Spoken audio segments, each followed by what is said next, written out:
पूर्वा नदीला महापूर, गोळेगावचा संपर्क तुटला, माणेगावसह अनेक घरात पाणी घुसून लाखोंचे नुकसान.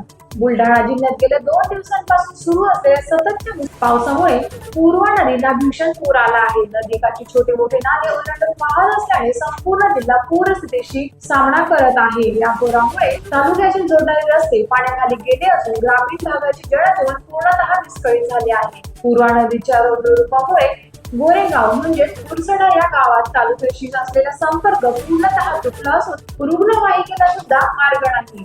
गाव चहूबाजूंनी पाण्याने वेढलेले असून मुख्य रस्त्यावरील पुलाजवळून पाणी वाहत आहे. अत्यंत चिंतेची बाब म्हणजे गावात जर कोणी अचानक गंभीर आजारी पडले तर त्याला तातडीने उपचारासाठी शहरात किंवा दवाखान्यात नेण्यासाठी कोणताही पर्यायी मार्ग उपलब्ध उरलेला नाही.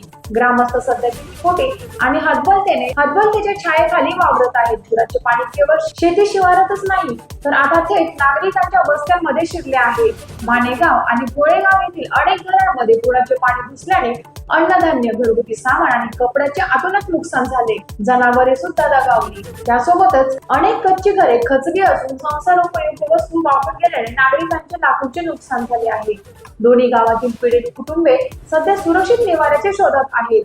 इतकी गंभीर पूरस्थिती निर्माण होऊ नये आणि नागरिकांचे आतोनात हाल होऊ नये, शासकीय अधिकारी किंवा आपत्ती व्यवस्थापन पथकाचा एकही प्रतिनिधी अद्याप गावात पोहोचलेला नसल्याने प्रशासनाची अनास्था दिसून येते. त्यामुळे पूरग्रस्तांमध्ये प्रशासनाविरोधात तीव्र संताप व्यक्त केला जात आहे. टाइम्स ऑफ महाराष्ट्रसाठी बुलढाणा प्रतिनिधी शिवाजी पैसोडे यांचा रिपोर्ट.